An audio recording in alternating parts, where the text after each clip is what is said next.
Hi there, everybody. Yeah, it's me again, Adam Cleary from FourFourTwo, and Matheus Nunes. He's gone to Man City, probably by the time you watch this video. He'll have had all his little photos with his shirt. He'll be the latest member of Pep Guardiola's footballing freak show. Now, on the one hand, Pep has called him one of the best midfielders in the entire world, and he probably is, but nonetheless, he's still a bit of a weird fit for Manchester City because he tends to be better in deep areas and winning the ball. Not the kind of player you would automatically assume would fit that side well. But as I will now attempt to ably demonstrate, it's the fact that he's not a perfect fit for Manchester City which probably makes him a perfect fit for Manchester City. And you're right, no, that doesn't make sense. Now, just really quickly before we begin, very happy to say that we've actually got a sponsor for this video, FourFourTwo, going up in the world or what. So huge thanks to our pals at NordVPN who are sponsoring us today, but there'll be more on that in a little bit. Alright, so Matheus Nunes, who is he? What does he do? He's probably one of, if not the, most attacking and adventurous number 6s in world football. And that is to say that the role he's played for Wolves is sitting in either a double pivot or as part of a 3, and he looks to win the ball back in his own defensive third, and then he drives up the pitch with it, leaving idiots in his wake. And it's very easy to illustrate that looking at his FB ref profile. You can see he's excellent at winning the ball back, primarily in his defensive third, and then he just carries and carries and carries. He takes on players, he goes past them, he progresses the ball up the pitch through running better than almost anybody. And even just this season, you've already seen that when Wolves played Man United. He was winning the ball back loads, he was driving them up the pitch, really exploiting Man United's high line. He looked in that game fantastic. But the problem with this, and indeed where most of the questions over his suitability have come from, are from the fact that Man City very rarely find themselves in those Wolves-like situations. Teams sit very deep against them. There is not room to drive into. When Man City get their little box midfield going, which I'll just demonstrate here, what they want from the two sitting players is ball retention and passing it around and making sure they can outmaneuver the opponents, and what they want from the two attacking players is the ability to find passes in tight spaces, drive into the box, score goals and assists. Score assists? You don't score, you get assists, don't you? You don't score them. Anyway, and again, just looking at Nunes' FB ref profile, that's not really his game. Like, he's not one of the great passers of the ball. He certainly doesn't do it with particular accuracy or length or incision or anything like that. And in terms of his work in the final third, he doesn't really get the ball into the box very well. If we look at his goal and shot creation, he doesn't really do any of it unless he's just taken a player on when he's burst into the space and is able to create one that way. Again, not a situation Man City find themselves in particularly often. So from what we've seen of his time at Wolves, he's not a particularly good fit here, and he's not a particularly good fit here. So why has an injury to Kevin De Bruyne, undoubtedly their most creative player, sparked this transfer? Well, and this is going to sound weird, the reason is Phil Foden. Now, I'm like you, I saw the injury to De Bruyne and thought, oh, do you know what? This might finally be Foden's chance to cement himself as one of the sort of elite, central, creative playmakers in world football. This could finally be the making of him. And as the season goes on, it may well be, but in the short term, certainly during De Bruyne's injury, Pep Guardiola does not seem to trust Phil Foden to play in this position. Whether they go back to the box midfield and he ends up playing it there, or they stick to the 4-2-3-1, he's not going to be the central focus of their creativity. And if you watched Man City versus Newcastle, that might sound stupid. Like, the guy ran the show. He was playing in this area. He was pretty much responsible for everything good that Man City did. But in order for that to happen, Pep had to pretty much set the whole team up around it. If you go back and watch that game, and apologies to Newcastle fans, I've got it set up in red here just so you can see it, hello, on that camera. It doesn't really show up if I use the other white markers. Anyway, Foden was playing on the right-hand side, but he was doing all his work in this area of the pitch. But the way Man City engineered that was primarily through Kyle Walker. He was back to his line-bombing best. They weren't trying to use the box midfield. They weren't trying to overload that way. What was happening was Walker was running all the way down that side of the pitch and allowing Foden to sort of come into here to be sort of a double 10 with Alvarez. Now, by doing that, it stopped Dan Burn from following him into the centre of the pitch. He had to stay out there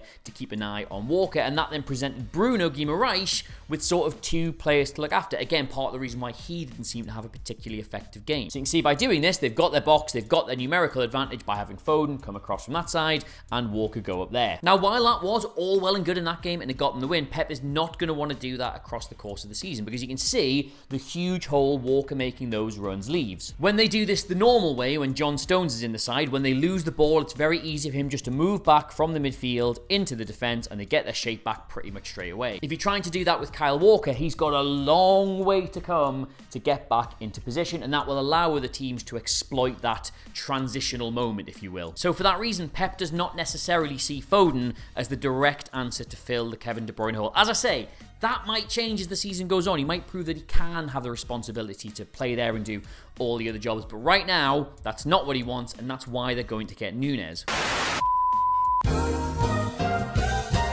You know, my great-great-grandfather used to have a saying, and that was, you'll know you've made it on YouTube when they start asking you to advertise virtual private networks. So this one's for you, Theodore. Yes, that's right. Today's video is brought to you in partnership with NordVPN. Everyone knows that browsing the internet should be fun and carefree, like some sort of mercurial winger running with the ball. But sadly, your data and information can be vulnerable to third parties, like some sort of absent-minded winger who's not checked to see what's around him. Oh, but not if it's protected by a VPN, and that's why millions of people use Nord.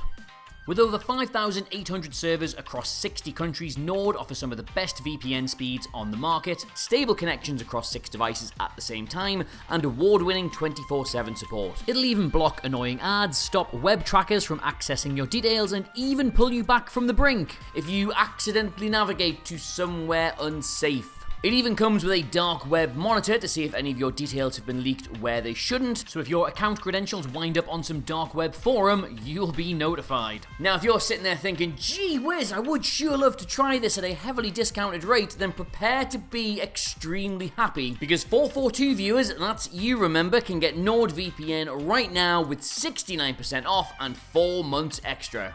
Nice. Simply click the link in the description below to activate that and continue this exciting adventure across the World Wide Web as safe and secure as Sergio Busquets with the ball in his own half. Now back to the video. Now, at the minute, with John Stones injured, Man City are playing this 4-2-3-1. If you want to get Nunes into that, you have to drop Kovacic, which he probably isn't going to do. He's not spectacular, he's certainly not Gundogan, but he's doing a very good job in that role. But when Stones comes back into the side, it's more than likely they're going to go back to their 3-box-3, and that means you're going to end up having Nunes here. And this is why you get all these questions about him not being a particularly good fit, because he's never really played that high up, either for Sporting or for Wolves or for Portugal. It's an 8, yes, but you're still pretty much playing as a 10. Because you remember from last season when they play this system, what they do with the wide players is they hold their width, that stretches the defence out nicely, and that allows these 2-8s to push up alongside Haaland in sort of the half spaces that's left. And that, going purely off his numbers and looking at what he's done for Wolves, is a really bad fit for Nunes. Doesn't like being in those areas of the pitch. As you saw from his numbers, he doesn't create much. He doesn't really do much in that area. He wants to receive the ball deep and drive into space with it. This is why I think it's actually quite a clever transfer, because what Pep's done is he's looked at the profile of the player, he's looked at his skill set away from the numbers and the statistics and what he's actually done on a football pitch, and just thought, can I take this skill set and repurpose it for what we need? And I mean, it's a gamble, certainly. You can see why they were after someone like Lucas Paqueta first and foremost, but I think what Pep wants here is to say, look, I want you to do exactly what you were doing for Wolves from a deep position and do it for us high up the pitch. If you look at what Ilkay Gundogan was doing in this position last season, it was very different to what De Bruyne was doing on the other side. De Bruyne was there to find the last pass, to get that little ounce of space, to make things happen in the final third. And Gundogan was a recipient of that. He benefited from it massively. But primarily, Gundogan was there to add energy, to add a counter-pressing threat, to do all the really hard work, a lot of the running in this area that would allow players like Haaland and De Bruyne and Grealish and Silva to kind of do their positional job instead. And while Nunes has never done this, if you look at the stuff he's actually good at, which is he's really high energy, he's really good at winning the ball back, he's good at breaking past players to arrive into areas, that does fit that job pretty well. His defensive stats are really good, but he's not a tough tackler. He's not a really big bruising unit that bullies players off the ball. He just reads the game incredibly well, cuts out passing lanes, makes interceptions, and that's just as valuable here as it is here. His work rate's absolutely exceptional. He's got a great engine on him, and as we saw from his take-ons, he is capable of going past an opponent. Now again, that's just as valuable to do to a defender as it is to do to a midfielder. And the thing is, while his passing stats might look like a bit of a concern if you're a Man City fan, you've got to remember, and I say this with the greatest of respect to Wolves, he was playing for Wolves. They had a really tough season last year. They were not controlling games. There was no requirement on anybody in that team to be stringing around 50 or 100 passes across the course of a match. But he is technically good enough to do that. Now, obviously, having no De Bruyne is just having no De Bruyne. There's no way you can paper that over with another transfer. So I think it's very likely we'll actually see Bernardo Silva playing this role when they do get back to this system. He obviously likes Edson Alvarez because of the goal threat he offers and how direct he can be, but City are going to need, against the teams that will rigidly try and defend against them, someone who can make a bit of magic, who can jink round a player, who can do stuff like that.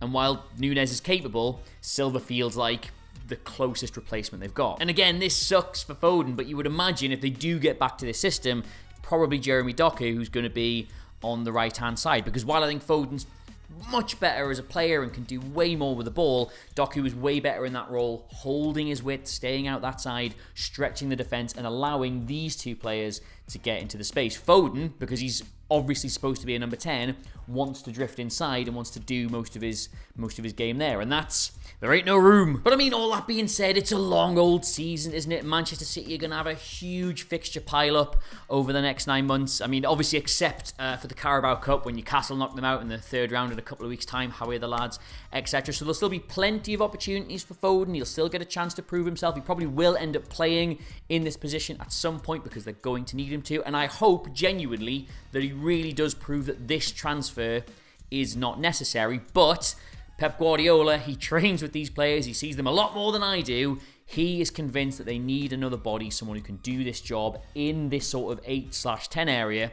And while Nunes doesn't seem like the most obvious player to come in and do it, just purely looking at his skill set and the things he can do, Pep obviously thinks that that's workable. And I'll tell you what, as a man who plays Warhammer 40,000, I think it's really good for a man Guardiola's age to have a little project, something he can work on. Basically, if Pep Guardiola can do as good a conversion job with Nunes as I've done with this Space Marine Librarian, look at that this is a frankly incredible transfer for Man City. You all should be excited. So yes, barring him failing a medical or being found to have placed a lot of bets that he shouldn't, Nunes will be a Man City player, and I think that's how they'll use him. In the meantime, though, thanks once again to our pals at Nord, FourFourTwo with a VPN sponsorship. I told you I'd make a channel out of this eventually. If you want to check out the deal, it's in the description below. And until next time, get me on Twitter at Adam Cleary, Clery. 442 socials are in the corner of the video every single time. Buy the magazine. It's absolutely stunning, in my opinion. And until next time, I've been Adam Cleary. That's been